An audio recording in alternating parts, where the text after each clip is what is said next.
Eccoci, Casa Veneto, ben trovati, sono veramente di casa in questi giorni e devo dire che è bello, è emozionante conoscere tanta gente che promuove questa regione meravigliosa, nonostante ovviamente il periodo sia complesso, questo lo sappiamo, però le nostre bellezze rimangono fisse nel tempo, per cui è bello riuscire anche a lanciare degli ottimi messaggi che possono poi diventare, voglio dire, molto valenti e utili per il turismo quando esso tornerà agli standard naturali. Oggi parliamo della provincia di Vicenza, che conosco abbastanza bene e devo dire che grazie al consorzio turistico Vicenza ho avuto modo di approfondire cose che manco io che sono veneto mi sarei aspettato di trovare in questi luoghi, perché abbracciano delle montagne meravigliose, hanno dei colli stratosferici dal punto di vista paesaggistico, hanno la città di Vicenza che è davvero riconosciuta come patrimonio mondiale dell'umanità e c'è un mondo agroalimentare che si sposa al turismo che cerchiamo di scoprire proprio quest'oggi. Allora io do il benvenuto a Matteo del Consorzio Vicenza. Grazie, buona giornata. Ci siamo ritrovati. Un anno fa eravamo a Vicenza proprio. E devo dire che abbiamo avuto anche l'opportunità di godere di una giornata magnifica e voi del Consorzio avete messo me nelle condizioni di scoprire ogni angolo di quella meravigliosa città. Grazie. Palladiana peraltro. E poi c'è Jacopo, che rappresenta un'azienda storica dal punto di vista della produzione di grappa, quindi si parla di distillati, che è un prodotto che in Veneto è molto riconosciuto, che poi ha esportato la propria fama in tutto il mondo. Jacopo, grazie di essere con noi. Grazie a te dell'invito. Allora, parliamo di grappa, Jacopo.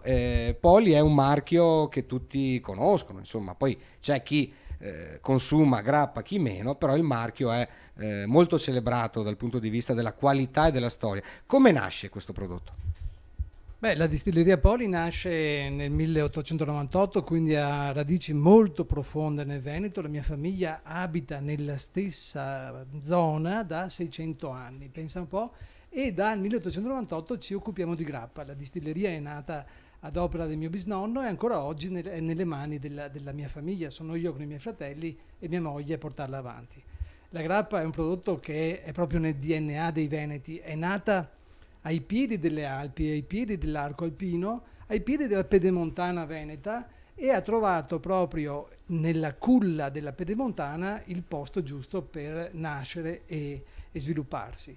È un prodotto che è figlio dell'uva, quindi è ottenuta distillando proprio la buccia dell'uva. Quindi nel Veneto troviamo un patrimonio di uve straordinario, il clima idoneo per far nascere quest'acquavite e poi la cultura, l'intelligenza rurale tipica dei veneti che sfruttano tutto quello che la natura mette a disposizione. Quindi ecco che anche la buccia dell'uva che veniva lasciata dopo aver fatto il vino diventa una materia prima straordinaria per fare un'acquavite che ha 1000 profumi e che è tutta da scoprire. Allora, mi viene spontaneo farti alcune domande legate al prodotto, però poi so benissimo che ci sono molti progetti legati all'acquavite e alla grappa che si sposano perfettamente con le nuove forme di turismo. Ecco, insomma, chi non ha sentito ieri il discorso del nuovo primo ministro, che speriamo sia salvifico in quest'epoca molto difficile, in cui proprio ha puntato l'attenzione su questa transizione, si dice, sostenibile, e in cui il turismo avrà manforte solo se sarà in grado di come dire, acchiappare queste nuove istanze legate all'energia, al non spreco del territorio e quant'altro. Com'è cambiata la grappa in questi 100 anni? La grappa ha avuto un'evoluzione dal punto di vista tecnologico straordinaria. È in assoluto l'acquavite che più si è evoluta da un punto di vista tecnologico. Il nostro compito oggi è quello di far evolvere la percezione del distillato agli occhi del consumatore, così come si è evoluta nel frattempo la grappa, che oggi ha i profumi dell'uva. L'uva è un frutto, prima di essere un frutto è un fiore. Una buona grappa deve avere profumi di frutta e di fiori, nulla di più, nulla di meno. Per arrivare a questo però ci sono voluti tanti anni di duro lavoro. Duro lavoro che abbiamo condiviso con i nostri consumatori, perché già a metà degli anni '80 abbiamo cominciato ad invitare i nostri clienti, prima i rivenditori e poi anche i consumatori privati, a venire a vedere di persona come si fa la grappa. Perché ci sono tante leggende, tante fantasie, ma quanto di meglio di vedere che cos'è un alambicco, come si tagliano le teste, il cuore e la coda, tutti questi aspetti molto affascinanti e molto concreti. Ecco allora che abbiamo cominciato a ospitare visitatori e ci siamo strutturati per dare un'offerta all'altezza delle aspettative di clienti che non solo sono vicentini, veneti, italiani, ma anche stranieri, vengono da tutte le parti del mondo. I tempi prima della pandemia ci vedevano accogliere una media nel Museo della Grappa che abbiamo a Bassano del Grappa e a Schiavon e in distilleria, perché abbiamo queste tre realtà, circa 150.000 visitatori. 150.000? Un numero importante che ci colloca come prima distilleria in numero di visite in Italia. Devo dire peraltro che abbiamo avuto la grande soddisfazione che una guida viaggi molto prestigiosa, che è la Lonely Planet, ci ha selezionato come unica distilleria italiana fra le 10 distillerie artigianali al mondo che meritano di essere visitate. Però questo è un bel riconoscimento, ma anche una responsabilità, perché nel momento in cui uno alza il livello delle aspettative ci deve essere una risposta adeguata. E quindi nel tempo abbiamo continuato a lavorare per migliorare il nostro livello di accoglienza. Anche in questi giorni, anche ieri sera, abbiamo fatto degli ulteriori miglioramenti per permettere delle visite in remoto, cosa che cominceremo proprio lunedì, per far sì che un visitatore che non può per motivi contingenti recarsi da voi possa vedervi comunque, ci possa venire a visitare comunque, avendo in qualche misura la percezione di una visita reale. Chiaramente i profumi, quelli non riusciamo a trasferirli, dobbiamo aspettare qualche tempo ancora. Devo dire che il Veneto, questo lo sto anche in qualche maniera approfondendo in questi giorni qui nella meravigliosa Cortina, offre davvero non solo dei prodotti ma delle storie legate a queste produzioni. Quindi, come diceva Jacopo, dietro questa grappa peraltro straordinaria, che forse assaggeremo prima di salutarci, si nasconde una lunga storia fatta di persone, di gente che parte da molto lontano, e un po' il consorzio Vicenza Matteo mette l'attenzione anche su queste storie legate al turismo. Giustamente, come anticipavi tu, anche la città di Vicenza, come le Dolomiti, è patrimonio UNESCO, in virtù dei capolavori progettati da Palladio, l'architetto appunto più influente degli ultimi 500 anni. E la città di Vicenza, attraverso il nostro consorzio di promozione turistica sorto nel 91, quest'anno festeggeremo i 30 anni, ce la mette tutta per far conoscere questa città, sia sfruttando questo marchio di Palladio, che è assolutamente celeberrimo in tutto il mondo. È un brand importante. Esatto, ma soprattutto anche calcando la mano, nel senso di proporre anche altro, perché la città di Palladio, oltre ai suoi capolavori, ha le ville, e quindi usciamo dal centro storico meraviglioso e andiamo a scoprire un po' tutto il territorio. Le ville palladiane, anch'esse patrimonio UNESCO. Poi il percorso che le fa scoprire caratterizza appunto una città e un territorio vario. Io, quando parlo della provincia di Vicenza, tante volte dico che ha la stessa forma di un petalo di un fiore, no? E nello specifico è tanto varia come sono vari i petali dei fiori, nel senso che ce ne sono di vario tipo. Nello specifico la nostra è anche molto varia a livello paesaggistico, ma con dei tratti che caratterizzano anche tutti gli altri aspetti. Vedi il vino, la produzione casearia dell'altopiano di Asiago, per scendere poi nella zona collinare dei colli iberici, quindi c'è di tutto, tranne il mare abbiamo tutto, e noi siamo pronti anche a ripartire ad accogliere i turisti che arriveranno. Poco a poco abbiamo riaperto i musei, quindi insomma c'è voglia di far conoscere la città.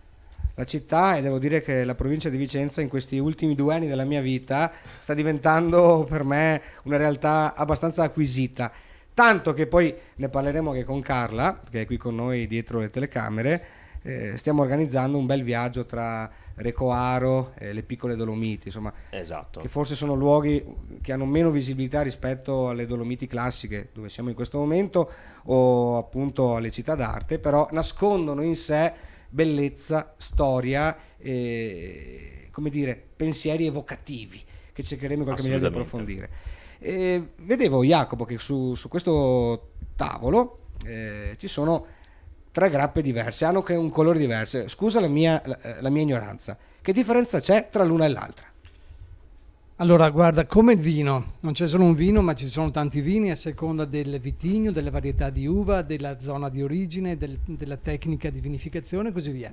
Anche la grappa segue regole simili. Abbiamo grappe che provengono da determinate varietà, che possono essere giovani, come questa che è trasparente e quindi ha i colori proprio della luce, oppure possono essere invecchiate o meglio elevate in botti di rovere, come questa è la Bassano 24 carati, si chiama così perché soggiorna 24 mesi in piccoli carati che sono delle botticelle di legno, o questa Sarpa che è un grande classico, invecchiata 4 anni in questo caso da vinacce di Cabernet Merlot. Ognuna di queste grappe offre emozioni assolutamente diverse, poi se hai piacere condividiamo un brindisi insieme. Sì, quindi è possibile anche che in base a un'esigenza non solo gastronomica ma anche per recuperare un po' di pensiero sia più utile bere una grappa piuttosto che un'altra. Cioè, ci sono poi ogni grappa ha il suo momento. Questa io la definisco la grappa del comfort, è quella che è come un cagnone, sai il cane che hai a casa, no? Il tuo pet dog, come li chiamano, quando torni a casa ti fa festa, ti accoglie, scodinzola e ti fa sentire che la giornata è finita e che ti puoi rilassare. Questa ti rilassa. Questa invece sprigiona profumi di fiori, di frutta matura che ti portano a camminare sui prati, mentre questa invece è più profonda e quindi gli aromi speziati ti portano in un viaggio in paesi lontani. Quindi uno può recuperare un po' se stesso con un bicchierino di grappa ottima come questa. Dimmi che carattere hai, ti dirò che io grappa voglio sei. Viaggiare tantissimo, quindi quella che magari ha anche più grado evidentemente. Carla, benvenuta Carla, è un piacere ritrovarti qui a Casa Veneto a Cortina, come stai? Molto bene.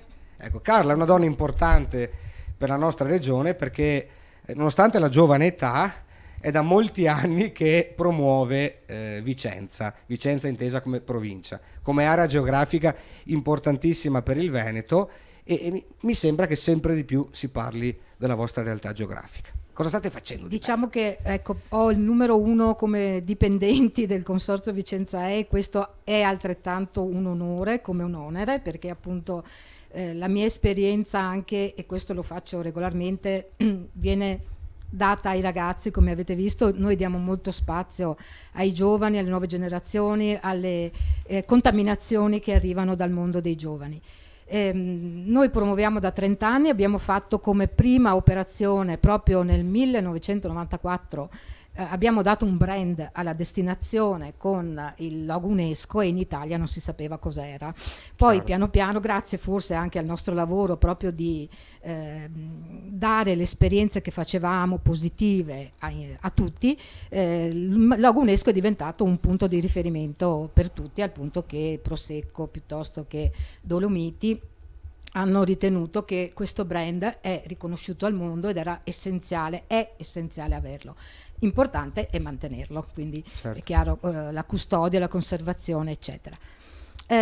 Quindi io diciamo faccio parte un po' dell'argenteria del Consorzio Vicenza e ne sono molto orgogliosa, fa parte della mia vita. Abbiamo conquistato molte mete nel frattempo, abbiamo portato la Basilica Palladiana a essere riconosciuta come monumento nazionale. Abbiamo inventato l'itinerario nelle ville, stiamo adesso seguendo con serietà un progetto del bike, quindi un anello di 300 km che raggiunge la pianura fino alle montagne e le piccole Dolomiti e l'altopiano di Asiago, quindi tutti i prodotti e gli attrattori turistici del territorio. Quindi siamo sempre impegnati ad inventarci cose nuove, siamo molto impegnati come Film Commission la promozione del territorio come location di fiction, e Jacopo Poli non ve l'ha detto, ma è stato location di una delle fiction più importanti di Rai 1, cioè di Padre in Figlia, proprio legata al mondo 3-4 anni fa della grappa. E quindi grazie a questi imprenditori, produttori che si fanno contaminare da mondi magari a loro non esattamente che hanno una visione positiva, conosciute, hanno una visione, riusciamo anche a diventare una destinazione di rete, di sistema, insomma di tutti quei temi che vengono comunque ripetuti oggi. Carla, una donna che promuove con grande passione la propria terra, che è una terra straordinaria. Io approfitto per salutare anche Vladimiro, certo, che è riconosciuto in tutta la regione come un uomo che si è dato davvero da fare. Il nostro pater. Esatto, è un deus ex machina, è presente con noi anche se non c'è fisicamente. Ringrazio ovviamente Jacopo per la gentilezza, vi ho fatto fare 3 ore di macchina per essere qui, però credo che questo marchio e soprattutto Vicenza dovesse essere in Casa Veneto a rappresentare. Mi permetti di ringraziare l'accoglienza di Cortina, perché siamo appena usciti dai nostri colleghi dell'ufficio informazione turistica di Cortina, ci siamo scambiate materiale perché cerchiamo di fare rete, di fare sistema, perché chi viene in montagna a sciare magari ha 3 giorni di pioggia, di neve, e prende la macchina e può anche venire a trovare il territorio e viceversa. Quindi diciamo la rete anche degli uffici informazione è assolutamente importante, siamo stati accolti molto bene, quindi anche questo diciamo sul piano dell'accoglienza fa parte della promozione del nostro territorio. Ottimo. Jacopo, direi di versare un goccio di questo. Allora, visto che sei un uomo che ama viaggiare, sì, andiamo. Non rispondo poi delle prossime interviste, cari ragazzi di regia, state attenti.